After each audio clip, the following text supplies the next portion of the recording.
देखो इससे पहले मैंने आपको एक वीडियो दे चुका हूँ जो यूपी पुलिस कांस्टेबल जनवरी 2019 के शिफ्ट 1 का पेपर था।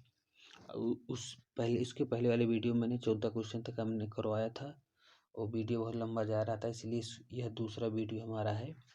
तो यह 14 क्वेश्चन के आगे आपको 14 क्वेश्चन के आगे आपको इसमें हल करवाएंगे। यह यूपी पुलिस कांस्टेबल 28 जनवरी 2019 का शिफ्ट 1 का पेपर है। तो चलिए हम धीरे धीरे चल रहे हैं। आपको उसमें हम 14 क्वेश्चन तक करवाए थे और यहाँ पे देखिएगा 14 क्वेश्चन तक करवा चुके थे। यहाँ से अब 15वें से हम यहाँ पे आपको करवाएंगे। देखिए यहाँ पे लिखा है 15वें क्वेश्चन में क्या लिखा है, किस भारतीय राज्य में सर्वाधिक क्षेत्रफल वन स्थित है। किस भारतीय राज्य पर सर्वाधिक क्षेत्रफल वन स्थित है। पहला केरल है, दूसरा महाराष्ट्र, तीसरा उत्तर प्रदेश, चौथा मध्य प्रदेश। तो ध्यान दीजिएगा सबसे ज़्यादा सर्वाधिक क्षेत्रफल वन है वह मध्य प्रदेश में है। इसमें मध्य प्रदेश में सर्वाधिक क्षेत्रफल वन स्थित है। ध्यान दीजिएगा मध्य। और भारत का सबसे न्यूनतम वन वाला राज्य कौन सा है, हरियाणा है। कौन सा है, हरियाणा है। तो यहाँ तक कंफर्म हो गया ना। तो 15 क्वेश्चन का आंसर क्या होगा, मध्य प्रदेश होगा। कौन सा, मध्य प्रदेश। चलिए 16वें की ओर चलते हैं। यहाँ पर 16वां क्वेश्चन में लिखा है डॉट फिनलैंड की शासकीय मुद्रा है। फिनलैंड की शासकीय मुद्रा कौन सी है, फिनलैंड की शासकीय मुद्रा कौन सी बताइएगा। फिनलैंड की शासकीय मुद्रा यूरो है। कौन सा है, यूरो है। अब यहाँ पर ऑप्शन में देखिए दिख रहा है एक डॉलर जो है यूएसए की मुद्रा है। डॉलर जो है यूएसए अमेरिका की मुद्रा है। यहाँ पर आपको पाउंड दिख रहा होगा। कौन सा दिख रहा है, पाउंड जो है यूके की मुद्रा है। पाउंड जो है यूके की मुद्रा है। यहाँ के ऑप्शन सी में आपको दिख रहा है रियाल जो है सऊदी अरब की मुद्रा है। कहाँ की है, सऊदी अरब की। तो देखिए आपको एक ऑप्शन के साथ साथ चारों ऑप्शन का आंसर आपको मिल रहा है। तो रियाल कहाँ की है, रियाल सऊदी अरब की मुद्रा है। सऊदी अरब की मुद्रा रियाल हो गई। तो यहाँ तक आपको क्लियर हो गया ना। तो यहाँ पर आप क्या, फिनलैंड की शासकीय मुद्रा क्या है, तो फिनलैंड की शासकीय मुद्रा यूरो है। ठीक, ये क्वेश्चन हो गया। चलिए आगे की ओर चलते हैं। अगला क्वेश्चन है कौन सी रेखा भारत और पाकिस्तान के बीच में सीमा तय करती है। कौन, भारत और पाकिस्तान के बीच में रेखा जानते हो क्यों, रेड क्लिफ रेखा है। भारत और पाकिस्तान के बीच में रेखा रेड क्लिफ रेखा है। अब यहाँ पर ऑप्शन में आपको मैकमोहन रेखा दिख रहा है। तो मैकमोहन रेखा जो है भारत प्लस चीन के बीच में, भारत और चीन के बीच में मैकमोहन रेखा है। आपको दिख रहा होगा मेडिसिन लाइन दिख रहा है ना। ये मेडिसिन लाइन जो है उत्तरी अमेरिका और कनाडा के बीच में, उत्तरी अमेरिका और कनाडा के बीच में जो है वो मेडिसिन लाइन है। आपको चौथा ऑप्शन दिख रहा है डूरंड रेखा। ये डूरंड रेखा जो है अफगानिस्तान और पाकिस्तान के बीच में जो है ये डूरंड रेखा है। तो मैकमोहन रेखा भारत और चीन के बीच में, रेड क्लिफ रेखा भारत और पाकिस्तान के बीच में, मेडिसिन लाइन जो है उत्तरी अमेरिका और कनाडा के बीच में, डूरंड रेखा जो है अफगानिस्तान और पाकिस्तान के बीच में। तो यहाँ तक क्लियर हो गया। चलिए तो आपको 17वां क्वेश्चन का आंसर क्या होगा, 17वां क्वेश्चन का आंसर जो है आपको रेड क्लिफ रेखा। चलिए आगे क्वेश्चन की ओर चलते हैं। 18वां है प्योंगयांग किस देश की राजधानी है। प्योंगयांग किस देश की राजधानी है, तो प्योंगयांग जो है उत्तर कोरिया की राजधानी है। देखिए कुछ शब्द तो ऐसे होते चिंग फोंग चांग जैसे होता है शब्द, अधिकतर चीन की ओर जाता है, लेकिन यहाँ पर चीन ना नहीं है ऑप्शन में, इसलिए यहाँ की प्योंगयांग जो है यह उत्तर कोरिया की है। तो प्योंगयांग किस देश की राजधानी है, उत्तर कोरिया की राजधानी। उत्तर कोरिया की राजधानी प्योंगयांग है। देखिए एक ऑप्शन में आपको दिख रहा है मालदीव। क्या दिख रहा है, मालदीव की राजधानी जानते हो क्या है, माले। मालदीव की राजधानी क्या है, माले। यहाँ पर आपको दिख रहा है मंगोलिया की राजधानी उलन बटोर। कौन सा है? उलन बटोर। उलन बटोर जो है मंगोलिया की है। और तीसरा ऑप्शन आपको दिख रहा, देखिए मलेशिया। तीसरा क्या दिख रहा है? मलेशिया। मलेशिया की राजधानी कुआलालंपुर। कुआलालंपुर, मलेशिया की राजधानी कुआलालंपुर है। और उत्तर कोरिया जो है, या प्योंगयांग, उत्तर कोरिया की राजधानी प्योंगयांग हो गया। मालदीव की माले, मंगोलिया उलन बटोर, मलेशिया कुआलालंपुर, उत्तर कोरिया की प्योंगयांग है। तो यहाँ तक क्लियर हो गया आपको। चलिए आगे की ओर चलते हैं। तो 18 का आंसर हो जाएगा उत्तर कोरिया। चलिए 19वां क्वेश्चन देखिएगा। 19वां क्वेश्चन दिया गया है, निम्नलिखित में से कौन सा संयुक्त राज्य अमेरिका का एक राज्य नहीं है? संयुक्त राज्य अमेरिका का एक राज्य नहीं है। हमेशा क्वेश्चन को ध्यान से पढ़िएगा, क्योंकि लास्ट में नहीं है नहीं है रहता है, उसी में बच्चे कंफ्यूज हो जाते हैं। तो आप कंफ्यूज ना होइएगा, ध्यान से देखिएगा। संयुक्त राज्य अमेरिका की एक राज्य नहीं है। देखिए न्यूयॉर्क जो है यह अमेरिका में एक राज्य है। जैसे अपने यहाँ होता है उत्तर प्रदेश, बिहार, झारखंड, उड़ीसा, वैसे वहाँ पर न्यूयॉर्क एक राज्य है। मिनीसोटा भी एक राज्य है, लुइजियाना भी एक राज्य है, लेकिन अटलांटा जो है यह राज्य नहीं है। यह संयुक्त राज्य अमेरिका राज्य नहीं है, एक स्थान का नाम है।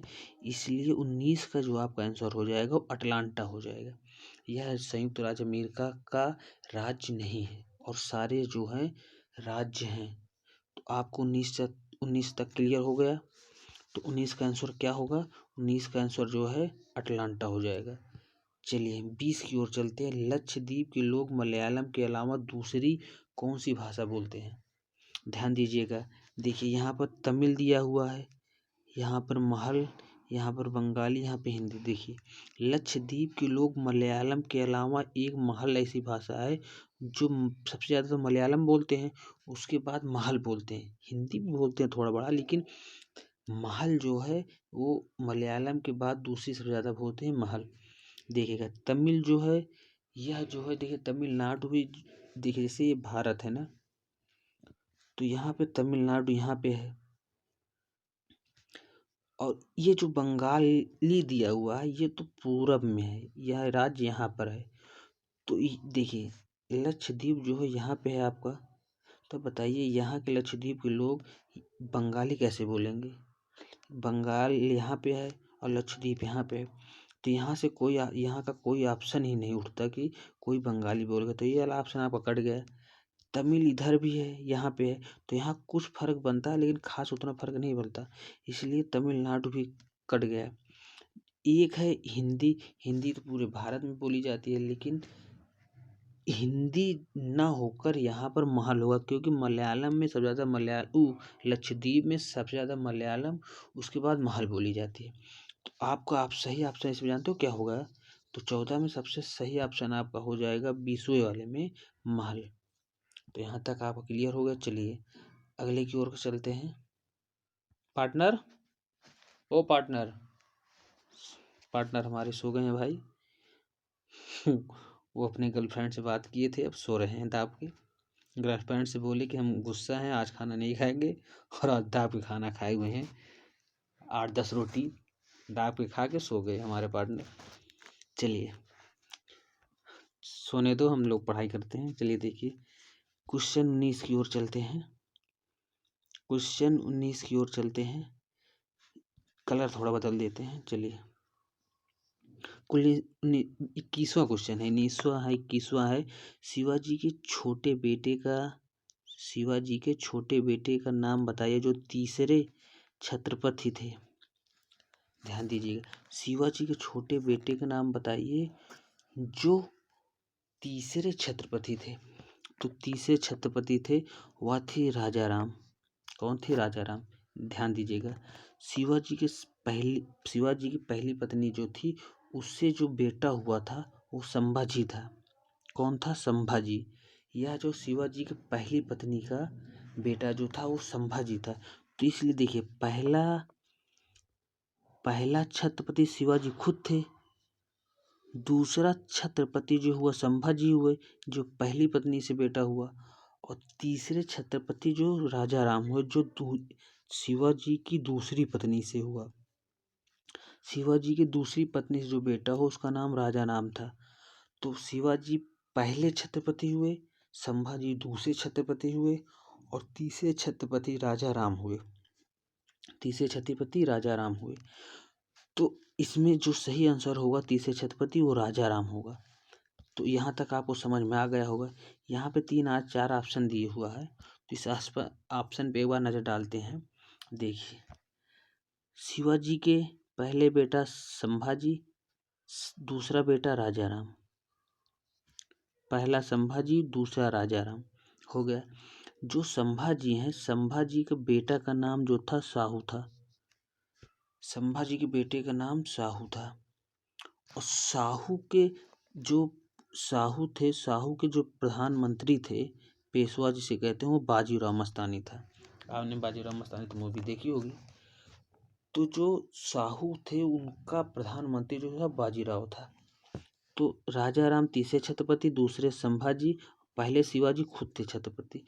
तो 21 का ऑप्शन ए हो जाएगा आपका। चलिए नेक्स्ट क्वेश्चन की ओर चलते हैं। हमारा 21 तक कंप्लीट हो गया, 22वें की ओर चलते हैं। देखिए 22वें में लिखा हुआ है dot dot Orissa. Dot dot Orissa से प्रारंभ एक प्राचीन लोक नृत्य है। एक प्राचीन लोक नृत्य है। कौन सी लोक नृत्य? घुमरा। इसमें सही आंसर हो जाएगा घुमरा। पुलिकली एक ऑप्शन दिया हुआ है, पहला ऑप्शन है पुलिकली। पुलिकली जो है केरल का एक लोक कला है। पुलिकली जो है यह केरल की, पुलिकली केरल का एक लोक कला है। इसमें जानते हो क्या, जो यहाँ पे कला जो है, यहाँ पे लोग जो है अपने शरीर पर बाघ की तरह बना लेते हैं धारीदार। अपने शरीर पर बाघ की तरह धारीदार बना लेते हैं और नाचते हैं, कूदते हैं, डांस करते हैं। तो यह पुलिकली जो हो गया, ये पुलिकली जो है यह केरल का हो गया लोक कला। राउत नाच एक देखिए, एक है राउत नाच ऑप्शन में। राउत नाच यह छत्तीसगढ़ में मनाया जाता है। कहाँ पे? छत्तीसगढ़ में राउत नाच। घुमरा जो हो गया उड़ीसा में हो गया। और डालू कुनीता जो है कर्नाटक का है। यह जो है कर्नाटक, डालू कुनीता जो है कर्नाटक का है। तो आपको समझ में आ गया यहाँ तक। तो उड़ीसा के प्रारंभ में एक प्राचीन लोक नृत्य कौन सा है? घुमरा। तो यहाँ तक आपको कंप्लीट हो गया। चलिए इसको हम डिलीट कर देते हैं। और यहाँ तक आपको समझ में आ रहा हो तो कमेंट में जरूर बताइएगा। तो 22वें का आंसर क्या हो गया? घुमरा। चलिए नेक्स्ट क्वेश्चन की ओर चलते हैं। लिखा है वर्ष 2018 के केंद्रीय बजट में भारत के राष्ट्रपति के वेतन प्रतिमाह डाट तक कर दिया गया। देखिए 2019 में पेपर हुआ, 2018 के बारे में पूछ रहा है। तो वहाँ पर पहले इसका वेतन कम था। 2018 के केंद्रीय बजट में इनका वेतन जो हुए वह 5 लाख रुपए कर दिया गया। कितना कर दिया गया? 5 लाख रुपए। तो पहले इनका 5 लाख से कम था और 2018 के बजट में इनका वेतन 5 लाख कर दिया गया। वर्तमान में राष्ट्रपति कौन है? द्रौपदी मुर्मू हैं। और उपराष्ट्रपति कौन है? जगदीश धनखड़ हैं। तो पहला कौन है? द्रौपदी मुर्मू। उपराष्ट्रपति जगदीश धनखड़ हैं। देखिए जगदीश धनखड़ जो है यह राज्यसभा का सभापति होता है। जो उपराष्ट्रपति होते हैं वह राज्यसभा के सभापति होते हैं। और इनको जो उपराष्ट्रपति के तौर पर इनको वेतन नहीं दिया जाता। इनको जो राज्यसभा के सभापति उसके तौर पर इनको वेतन दिया जाता है। तो 23 का आंसर क्या हो गया? 5 लाख रुपए। चलिए नेक्स्ट क्वेश्चन की ओर चलते हैं। भारत अपने नारियल के वार्षिक उत्पादन में डाट और इंडोनेशिया के बाद तीसरे स्थान पर है। भारत अपने नारियल के वार्षिक उत्पादन में डाट और इंडोनेशिया के बाद तीसरे स्थान पर है। इस क्वेश्चन को पूछने का तात्पर्य है कि इस पहले स्थान पे कौन है। 2018 के जान लीजिएगा, 2018 का क्वेश्चन है, 2018 का पूछ रहा है। तो इसमें सबसे ज़्यादा जानते कौन है? यहाँ पहला ऑप्शन मेडागास्कर दिया, दूसरा म्यांमार, तीसरा मलेशिया, चौथा फिलीपीन। तो यहाँ पर प्रथम पर फिलीपींस था उस समय, और उसके बाद इंडोनेशिया था, तीसरे पे भारत था। तीसरे पे भारत था। लेकिन वर्तमान में सबसे ज़्यादा 2020 के अनुसार जो है भारत प्रथम पे है नारियल उत्पादन में। द्वितीय पे दूसरे पे इंडोनेशिया है और तीसरे पे फिलीपींस है। तो यहाँ तक क्लियर हो गया। चलिए अगले क्वेश्चन की ओर चलते हैं। 24 जनवरी 1950 को संविधान सभा के 284 सदस्यों ने हस्तलिखित संविधान पर हस्ताक्षर किए, जिसमें 68 महिलाएं शामिल थीं। देखिए इसमें ध्यान दीजिएगा, 284 लोगों ने सिग्नेचर किया, जिसमें थे 15 महिलाएं शामिल थी, जो ने संविधान सभा पे लिखित रूप से हस्ताक्षर किए थे। तो उसमें कितनी महिलाएं थी? 15 थी। ध्यान दीजिएगा। तो 25 का आंसर क्या हो जाएगा? 15 होगा, 15 हो जाएगा।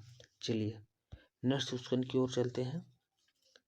चलिए, काकोरी रेलगाड़ी की लूटपाट की कल्पना राम प्रसाद बिस्मिल और डाड ने की थी। कल्पना जो वह अशफाक उल्ला खां ने की थी। क्या थी? अशफाक उल्ला खां। ऑप्शन सी 26 का ऑप्शन सी सही हो जाएगा। काकोरी रेलगाड़ी में अशफाक उल्ला खां थे, और अशफाक उल्ला खां और राम प्रसाद बिस्मिल ही नहीं थे, इसके अलावा और भी थे, लेकिन मुख्य रूप से इनका नाम आता है। इसके बाद चंद्रशेखर आज़ाद भी थे। चंद्रशेखर आज़ाद, राजेंद्र लाहिड़ी और रोशन सिंह, ये भी थे। यह जो है देखिए, काकोरी रेलगाड़ी जो है लखनऊ, जानते कौन सी ट्रेन का नाम क्या था? ट्रेन का नाम था लखनऊ सहारनपुर। लखनऊ ट्रेन थी। कौन? लखनऊ सहारनपुर। जो लखनऊ से सहारनपुर जाती है वह ट्रेन थी। तो ध्यान दीजिएगा, अगर आपको ट्रेन का नाम पूछे तो लखनऊ सहारनपुर ट्रेन थी। और डेट जानते हो क्या थी? 9 अगस्त 1925। डेट क्या थी? 9 अगस्त 1925 के दिन यह ट्रेन डकैती हुई थी, और यहीं पे जाके सारा सामान धन लूट लिया गया था ट्रेन से। तो इसमें सभी लोग शामिल हुए थे, ना कि राम प्रसाद बिस्मिल या अशफाक उल्ला खां। इसमें राजेंद्र शेखर आज़ाद भी थे, राजेंद्र लाहिड़ी भी थे, रोशन सिंह भी थे। चलिए नेक्स्ट क्वेश्चन की ओर चलते हैं। बंगरू डाड में हाथ की छपाई के प्रसिद्ध केंद्रों में से एक है। बगरू जो है डाड में हाथ की छपाई के प्रसिद्ध केंद्रों में से एक है।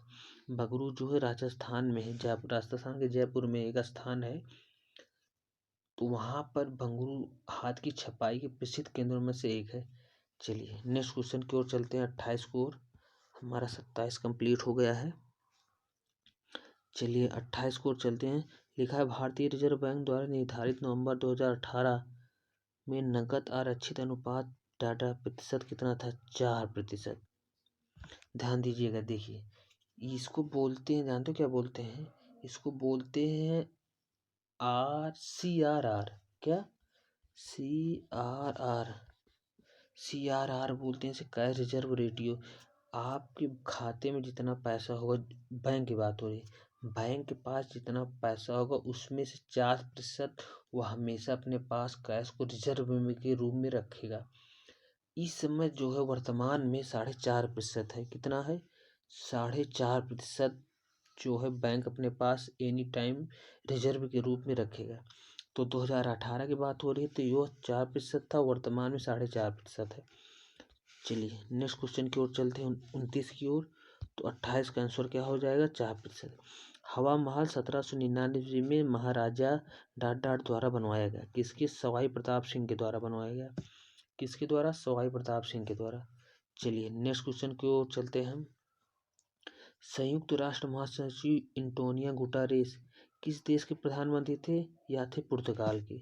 संयुक्त राष्ट्र महासचिव एंटोनियो गुटेरेस किस देश के प्रधानमंत्री थे? पुर्तगाल के थे। लेकिन ध्यान दीजिए, वर्तमान में भी यही है। संयुक्त राष्ट्र महासचिव एंटोनियो गुटेरेस जो है वर्तमान में भी है।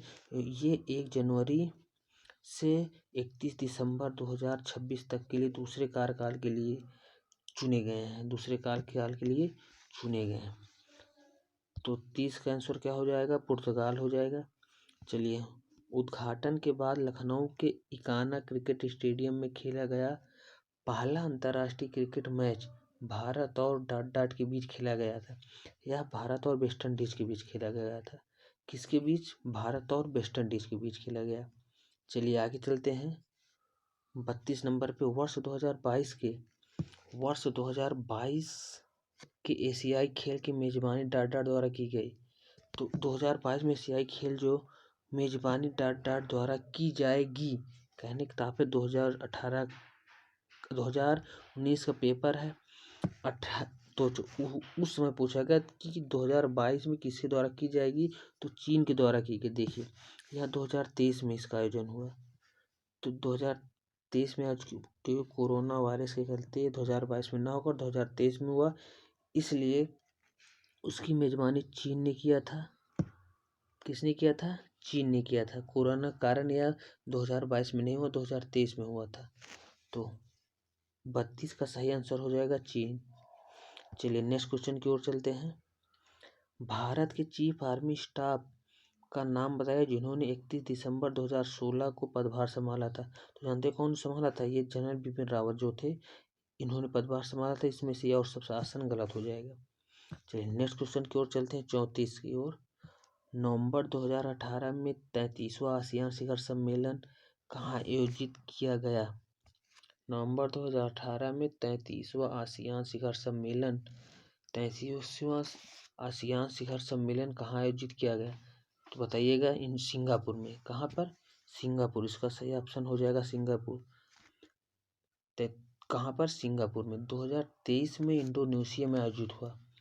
2023 में इंडोनेशिया में, और 2024 में जानते हो कहाँ आयोजित होगा? 2024 में ऑस्ट्रेलिया में आयोजित हो गया। कहाँ पे? ऑस्ट्रेलिया में। 2018 में 33वां आसियान शिखर सम्मेलन सिंगापुर, और 2023 में जो है वह इंडोनेशिया में, और 2024 में ऑस्ट्रेलिया में होगा। तो यहाँ तक क्लियर हो गया। चलिए आगे की ओर चलते हैं। 35 मानव शरीर का कौन सा अंग इंसुलिन पैदा करता है?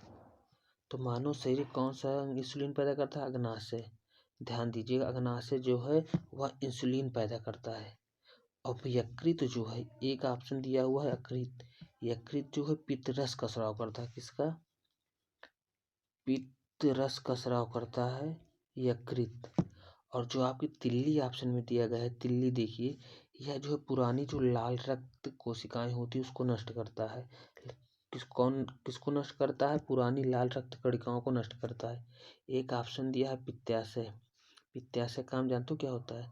पित्ताशय का मुख्य उद्देश्य यकृत द्वारा उत्पादित पाचन रस, जिसे पित्त कहा जाता है, को इकट्ठा करता है और भोजन पचाने में सहायता करता है। कौन सा? पित्ताशय। तो आपका यहाँ तक क्लियर हो गया। तो 35वां का आंसर कौन सा हो जाएगा? 35वां का आंसर हो जाएगा अग्नाशय। इंसुलिन कौन पैदा करता है? अग्नाशय। चलिए 36 की ओर चलते हैं। निम्नलिखित में से कौन सा तत्व एक अधातु है जो कक्षीय तापमान पर द्रवावस्था में, किसमें? द्रवावस्था में रहता है? तो ध्यान दीजिएगा, ये 36 वाले क्वेश्चन में ध्यान दीजिएगा। इसमें ब्रोमीन होगा। कौन सा होगा? ब्रोमीन। निम्नलिखित में से एक अधातु है। कौन है? ब्रोमीन एक अधातु है जो कक्षीय तापमान पर द्रवावस्था में रहता है। चलिए नेक्स्ट क्वेश्चन की ओर चलते हैं। निम्नलिखित में से किस तत्व का परमाणु त्रिज्या सबसे छोटा होता है? देखिए इस क्वेश्चन को आप ध्यान से पढ़िए। निम्नलिखित में से मतलब ये चारों में से किस तत्व का परमाणु त्रिज्या सबसे छोटा होता है? तो इस चारों ऑप्शन में जो है वो तो क्लोरीन होता है। कौन सा? क्लोरीन। लेकिन अगर पूछा जाए सबसे कम त्रिज्या वाला परमाणु कौन सा है, तो वह है हीलियम। कौन सा है? हीलियम। ध्यान दीजिएगा, सबसे कम त्रिज्या वाला परमाणु क्रमांक हीलियम, और सबसे ज्यादा त्रिज्या वाला परमाणु क्रमांक लिथियम। सबसे कम हीलियम, सबसे ज्यादा लिथियम, लेकिन ऑप्शन में जो दिया है चारों, इसमें से क्लोरीन होगा। चलिए 38 की ओर चलते हैं। CH3COO CH2CH3 डाटा सूजन तो किसका? एथिल इथेनोट। किसका है? एथिल इथेनोट का है। तो आपको देखिए 38 क्वेश्चन था, मैंने आपको कराया। ये था दूसरा वीडियो। इसके पहले आधा 14 क्वेश्चन तक इसके पहले वाले वीडियो हम कराए हैं। आप जाके हमारे चैनल पे उस वीडियो को देख लीजिए, उसमें भी बढ़िया मैंने समझाया है। और यह आज का वीडियो था जो उस दिन पूरा नहीं हुआ था, इसलिए मैंने आज इसको बनाया है। तो अगर आपको यह वीडियो अच्छा लगा हो तो कमेंट जरूर बताइएगा। जय हिंद, जय भारत।